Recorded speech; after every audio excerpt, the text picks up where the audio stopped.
अस्सलाम वालेकुम फ्रेंड्स।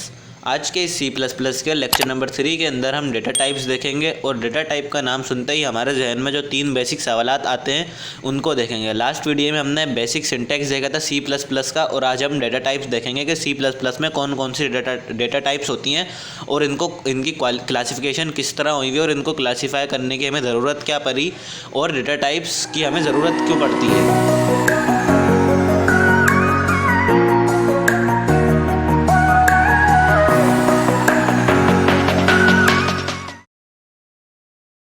सबसे पहले हम देखते हैं जो 3 बेसिक क्वेश्चन जो हमारे जहन में आते हैं वो यही होते हैं कि व्हाट इज़ डेटा टाइप, कि डेटा टाइप बेसिकली है क्या, how many data types present in C plus plus या how many data types in C plus plus.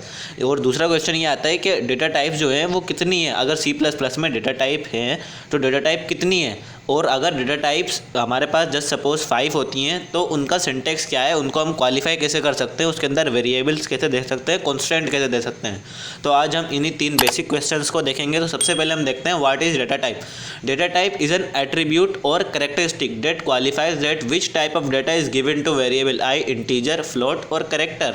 यानी कि डेटा टाइप क्या होती है, हमारे पास एक कैरेक्टरिस्टिक होती है, एक एट्रीब्यूट होता है। एट्रीब्यूट इसके लिए ज़्यादा वैलिड रहेगा क्योंकि एट्रीब्यूट जो है वो ज़्यादातर प्रोग्रामिंग की ज़बान में यूज़ होता है कि data type is the attribute जो क्या करता है, वो क्वालिफाई करता है कि हम किस तरह का डेटा वेरिएबल को दे सकते हैं, आया कि वो डेटा इंटीजर है, फ्लोट है या कैरेक्टर है। ये इंटीजर, फ्लोट और कैरेक्टर आपको इसी लेक्चर के अंदर आगे जाकर क्लियर हो जाएंगी कि ये क्या होते हैं। या डेटा टाइप की दूसरी डेफिनेशन हमारे पास होती है, a data type in programming qualifies that which type of value of data has and what are the possible operations can be done using this data type. यानी कि फर्स्ट डेफिनेशन क्या है हमारे पास, कि अगर हमारे पास डेटा टाइप क्या करता है, उसको क्वालिफाई करता है कि हम वेरिएबल को किस तरह का डेटा असाइन कर सकते हैं, कि वो इंटीजर हो, फ्लोट हो या कैरेक्टर हो। और इसकी दूसरी डेफिनेशन क्या है कि डेटा टाइप क्या करता है, क्वालिफाई करता है कि वेरिएबल के पास किस तरह की वैल्यू है और अगर उसके पास इंटीजर की वैल्यू है तो हम क्या पॉसिबल ऑपरेशंस उसके साथ कर सकते हैं। ऑपरेशंस मतलब अर्थमेटिक ऑपरेशन जैसे कि मल्टीप्लिकेशन, डिवीजन, रिलेशनल ऑपरेटर, दूसरे ऑपरेटर्स, इन सब के हम ऑपरेशंस करते हैं इन सब के ऊपर कि हम क्या क्या ऑपरेशंस इस डेटा टाइप के साथ कर सकते हैं। तो data type, what is data type आपका क्लियर हो गया होगा कि डेटा टाइप क्या होता है, एक एट्रीब्यूट होता है जो कि क्वालिफाई करता है कि हमें वेरिएबल को किस तरह की वैल्यू असाइन करनी है या वेरिएबल के पास किस तरह की वैल्यू असाइन है और उसके पॉसिबल फंक्शंस क्या है। डेटा टाइप मुझे उम्मीद है आपकी क्लियर हो गई होगी। तो हम देखते हैं data types in C plus plus. There are 5 data types in C plus plus, integer, float, double float, character, bool, string. Basically 5 होती है लेकिन 6 इस तरह होती है कि हमारे पास एक फ्लोट होती है और एक डबल फ्लोट होती है। 2 तरह की हमारे पास इस तरह करके ये हमारे पास 6 हो जाती है लेकिन बेसिकली 5 होती है। इंट के अंदर हमारी कौन सी होती है, इंट के अंदर हमारा आता है इंटीजर। इंटीजर डेटा टाइप जो क्या करता है, इट स्टोर्स इंटीजर। फ्लोट कौन सी होती है, decimal point number. Decimal point number जैसे कि 3.5, 3.17, 3.15 इस तरह के जो नंबर होते हैं ये फ्लोट होते हैं। अब हम जब भी कहते हैं हमारे पास मैथ्स के अंदर टर्मिनेटिंग और नॉन टर्मिनेटिंग डेसिमल्स होते हैं। टर्मिनेटिंग डेसिमल्स हमारे एक पॉइंट पर आकर ख़त्म हो जाते हैं, लेकिन जो हमारे पास नॉन टर्मिनेटिंग होते हैं या टर्मिनेटिंग ऐसे डेसिमल्स जो बहुत ज़्यादा लंबे होते हैं वो किस कैटेगरी में आते हैं, वो डबल फ्लोट से क्वालिफाई होते हैं क्योंकि उनकी जो बिट्स की जो नंबर ऑफ़ बिट्स हैं वो ज़्यादा होती हैं, इसलिए वो डबल फ्लोट कहलाते हैं क्योंकि उनकी वैल्यू जो होती है वो पॉइंट के बाद काफ़ी सारे नंबर होते हैं, इवन 30 और 35 इस तरह तक जाकर हमारी जो कहानी होती है वो बैठती है, तो इस वजह से हम उसको डबल फ्लोट कहते हैं। उसके बाद कैरेक्टर हमारे पास कौन से होते हैं, इंटीजर और कैरेक्टर का डिफरेंस आपको समझना पड़ेगा कि इंटीजर्स क्या होते हैं, हमारे पास इंटीजर्स होते हैं वो नंबर, इंटीजर्स के अंदर हमारे पास अल्फ़ाबेट्स और कैरेक्टर आते हैं, लेकिन कैरेक्टर कौन से आते हैं या अल्फ़ाबेट्स कौन से आते हैं जिनको हम वैल्यू असाइन कर सकते हैं, जबकि कैरेक्टर के अंदर हमारे पास क्या होता है, उसके अंदर सिर्फ कैरेक्टर आते हैं जस्ट सपोज ABC, लेकिन हम उनको क्या करते हैं, हम उनको वैल्यू असाइन नहीं कर सकते, जबकि इंटीजर के अंदर हम उसे वैल्यू असाइन कर सकते हैं। उसके बाद हमारे पास आता है बूल, नंबर 5 पे। बूल क्या है, it store Boolean values.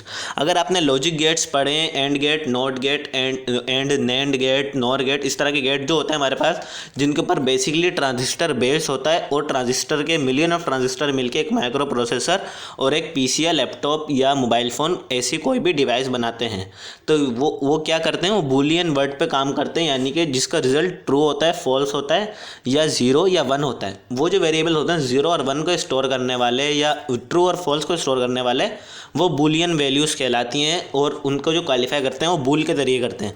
String हमारे पास क्या होता है कि हमारे पास जब नंबर ऑफ़ करेक्टर्स होते हैं वो हमारे पास स्ट्रिंग की फॉर्म में होते हैं, कि हमारे पास जब बहुत सारे करेक्टर्स होते हैं या करेक्टर्स का सिंगल करेक्टर होता है वो भी स्ट्रिंग होता है, और बहुत सारे करेक्टर्स जब होते हैं या डिफरेंट करेक्टर होते हैं जो एक साथ मिलकर वर्क कर रहे होते हैं वो हमारा स्ट्रिंग कहलाता है, और उनको भी हम क्वालिफाई स्ट्रिंग के ज़रिए करते हैं। इस तरह हमारे पास कितनी हो गई, 6 टाइप्स हो गई किसकी, डेटा टाइप्स की। हमारे पास अगर आपसे कोई पूछे कि डेटा टाइप्स कितनी है तो हमारे पास कितनी है, 6, integer, float, double float, character, bool और स्ट्रिंग। उसके बाद हमें अब हमारे जहन में जो लास्ट सवाल था वो क्या आता है कि सिंटेक्स ऑफ डेटा टाइप्स क्या होता है, कि यानी कि हमने डेटा टाइप तो हमें पता लग गई कि ये होती है, डेटा टाइप्स इतनी तरह की होती हैं, लेकिन अगर हमें डेटा टाइप C++ के प्रोग्राम में उसको देनी है तो उसका सिंटेक्स क्या होता है। आपको जैसे पता है कि हर स्टेटमेंट का या हर इंस्ट्रक्शन का हर प्रोग्रामिंग लैंग्वेज में या C++ प्रोग्रामिंग के अंदर एक स्पेसिफिक सिंटेक्स होता है और उसी के हिसाब से वो लिखी जाती है। तो इसको डेटा टाइप्स का हमारे पास सिंटेक्स ये होता है, टाइप स्पेसिफायर, उसके बाद वेरिएबल। टाइप स्पेसिफायर यानी कि कौन सी डेटा टाइप है आपके पास, इंटीजर है, फ्लोट है, लॉन्ग डबल फ्लोट है, बूल है, स्ट्रिंग है। और वेरिएबल हमारे पास जो भी वेरिएबल होते हैं, जिस तरह हमारे पास एग्जाम्पल में लिखा है कि इंटीजर सम, यानी कि इंटीजर हमारे डेटा टाइप है और सम उसका वेरिएबल है। मुझे उम्मीद है कि आपको समझ आ गई होगी, और इसको हम डिटेल में समझने के लिए अपने IDE डेव C++ में चलते हैं और इनकी डिफरेंट इनकी वैल्यूज़ को डिफरेंट तरीके से स्टोर करके देखते हैं।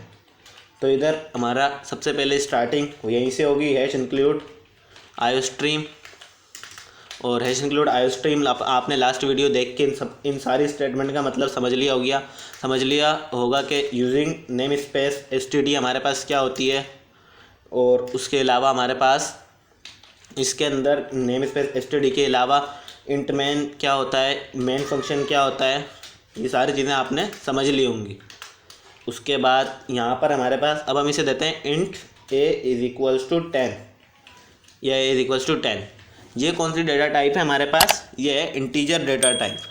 जबकि हमारे पास इसके अलावा और कौन कौन सी हो सकती हैं, हमारे पास फ्लोट होती है। फ्लोट के अंदर अगर हम ऐसे दें 10 वैल्यू, तो अब इसके अंदर हमारे पास एरर आएगा। पहले हम इसको सेव करके इसको .cpp एक्सटेंशन के साथ सेव करते हैं। इसको नाम भी मैं डेटा टाइप दे देता हूँ, क्या डेटा टाइप्स इन C++, और उसके बाद मैं उसे सेव कर लेता हूँ। और इधर ये प्रोग्राम कंपाइलर ने देखा, इधर इसने एरर दे दिया। क्या दिया, conflicting declaration float A previous declaration as integer a, यानी कि इसके अंदर दो तो ये आ गए कि इसके अंदर इंटीजर सेम हो गया, और उसके अलावा यहाँ पर हमारा क्या हुआ कि फ्लोटिंग में हमने क्या वैल्यू देनी होती है, डेसिमल पॉइंट, जबकि हमारे पास क्या होता है यहाँ पर हमने कौन सी वैल्यू दे दी, डॉट दे दी। डॉट वैल्यू देनी, हमें फ्लोटिंग पॉइंट देनी होती है, यानी कि डेसिमल इंटीजर देना होता है, यानी कि 1.0 करके दे सकते हैं लेकिन 10 नहीं लिख सकते। तो ये इन दोनों का डिफरेंस हो गया। इसके बाद हमारे पास एक करेक्टर भी होता है। अगर मैं आपको करेक्टर लिख के दिखाऊं कि CHAR और उसके बाद C = 5 करके दिखाऊं या 4 कर लेते, C = 4 सेमीकोलन, तो इधर हमारे पास प्रोग्राम अभी कंपाइल होने के बाद एरर इसलिए नहीं आया क्योंकि हमने इसके अंदर कोई वैल्यू नहीं दी। अगर हम इसके अंदर कोई वैल्यू दे देते, मैं आपको और फर्दर प्रोग्राम के अंदर ये भी बताऊंगा कि अगर हम इसके अंदर कोई वैल्यू दे देते, ऐसे क्वालिफाई कर देते या इसको किसी सिन फंक्शन में या सीआउट फंक्शन में दे देते, तो हमारे पास क्या होता कि ये एरर देता। क्यों एरर देता, क्योंकि ये हमारे पास इसलिए एरर देता क्योंकि करेक्टर हमने डेटा टाइप दी जिसके अंदर सिर्फ हमारे अल्फ़ाबेट्स इस्तेमाल हो सकते हैं, लेकिन हमारे पास क्या हुआ कि हमने उसे 4 वैल्यू भी दे दी। तो ये हमारा सिंपल C++ का डेटा टाइप्स का प्रोग्राम था। मुझे उम्मीद है कि आपको समझ आ गई होगी। मिलेंगे आपसे अगली वीडियो में, तब तक के लिए टेक केयर, अल्लाह हाफिज़। हमारी वीडियो को लाइक करें और चैनल को सब्सक्राइब करें।